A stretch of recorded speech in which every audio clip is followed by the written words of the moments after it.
MG ഒരു പുതിയ പ്ലാറ്റ്ഫോമിനെ കൊണ്ടുവന്നിരിക്കുകയാണ്. Adapt എന്നാണ് ഈ ഒരു പ്ലാറ്റ്ഫോമിന് അവരിട്ടിരിക്കുന്ന പേര്. Advanced drive architectural platform technology എന്നാണ് ഇതിനെ പറയുന്നത്. എന്തുകൊണ്ടാണ് ഇത്ര ധൃതി പിടിച്ച് ഇപ്പോൾ ഇവർ ഇങ്ങനെ ഒരു ടെക്നോളജി കൊണ്ടുവന്നതെന്ന് അറിയാമോ? ഇന്ത്യയിൽ ഇപ്പോൾ ഏറ്റവും കൂടുതലുള്ളത് പ്യുവർ EVയും ഹൈബ്രിഡ് EVകളും മാത്രമാണ്.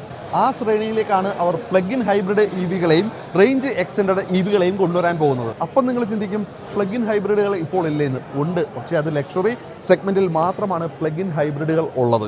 ഇനി റേഞ്ച് എക്സ്റ്റൻഡ് EVയുടെ കാര്യം നോക്കുകയാണെങ്കിൽ ഇന്ന് വേൾഡിൽ ഏറ്റവും കൂടുതൽ പരീക്ഷണങ്ങൾ നടക്കുന്നത് ഈ ഒരു വിഭാഗത്തിലാണെന്ന് നമുക്ക് പറയാം. ഈ ഒരു 4 മോഡലുകളെയും ഒരുമിച്ച് കൊണ്ടുവരാൻ പറ്റുന്ന അല്ലെങ്കിൽ ഒരുമിച്ച് ഉപയോഗിക്കാൻ പറ്റുന്ന ഒരൊറ്റ പ്ലാറ്റ്ഫോം, ആ പ്ലാറ്റ്ഫോമിനെയാണ് MG ഇപ്പോൾ അവതരിപ്പിച്ചിരിക്കുന്നത്.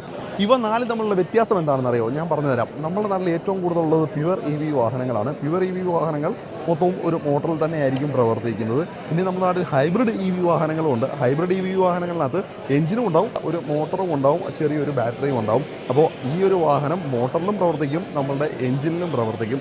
അപ്പോൾ അത് പുറത്തുനിന്ന് നമുക്ക് ചാർജ് ചെയ്യാൻ സാധിക്കില്ല. പ്ലഗ് ഇൻ ഹൈബ്രിഡുകളിൽ എഞ്ചിനും അതേപോലെ സാധാരണ EVകളിൽ കാണുന്ന വലിയ ബാറ്ററി പാക്കും അവൈലബിൾ ആയിരിക്കും. നമുക്ക് ഈ ഒരു ബാറ്ററി പാക്ക് ചാർജ് ചെയ്തുകൊണ്ട് ഉപയോഗിക്കാനും പറ്റും, അതല്ല ഫ്യൂവൽ അടിച്ചുകൊണ്ട് നമുക്കത് ഉപയോഗിക്കാനും പറ്റും. എഞ്ചിൻ്റെ പവർ കൊണ്ടും അതേപോലെ തന്നെ മോട്ടറിൻ്റെ പവറിലും ഈ ഒരു വാഹനം ഉപയോഗിക്കാനായിട്ട് പറ്റും. നമുക്ക് EVയുടെ ചാർജ് തീർന്നു പോയി കഴിഞ്ഞാൽ പെട്രോളിൽ നമുക്ക് ഉപയോഗിക്കാൻ പറ്റും. കൂടുതൽ റേഞ്ച് കിട്ടും എന്നുള്ളതാണ് ഇതിൻ്റെ ഏറ്റവും വലിയ സവിശേഷത. പ്യുവർ EV ആയിട്ട് നമുക്ക് ഈ വാഹനത്തിൽ ഉപയോഗിക്കാൻ പറ്റും. അതേപോലെ തന്നെ പെട്രോൾ എഞ്ചിനുള്ള വാഹനമായിട്ട് നമുക്കിതിന് ഉപയോഗിക്കാൻ പറ്റും. ഇത് ലക്ഷറി സെഗ്മെൻറ്റിൽ മാത്രമാണ് ഇപ്പോൾ ഉള്ളത്.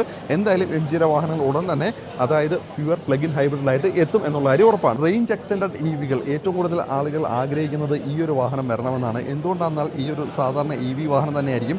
EV വാഹനം അതായത് വലിയൊരു ബാറ്ററി പാക്കിലായിരിക്കും ഈ ഒരു വാഹനം ഓടുന്നത്. അതേപോലെ തന്നെ ഇതിൻ്റെ മോട്ടറിൽ മാത്രമായിരിക്കും ഒരു വാഹനം പ്രവർത്തിക്കുന്നത്. പക്ഷേ ഇതിനകത്തൊരു പെട്രോൾ എഞ്ചിൻ ഉണ്ടാവും. ഈ ഒരു പെട്രോൾ എഞ്ചിൻ എന്തിനാണ് എന്ന് ചോദിച്ചു കഴിഞ്ഞാൽ ഈ EV പാക്കിന് അല്ലെങ്കിൽ ഈ ഒരു ബാറ്ററിയെ റീചാർജ് ചെയ്യുന്ന ഒരു ജനറേറ്റർ മാത്രമായിരിക്കും ഈ ഒരു എഞ്ചിൻ പ്രവർത്തിക്കാനായിട്ട് പോവുക.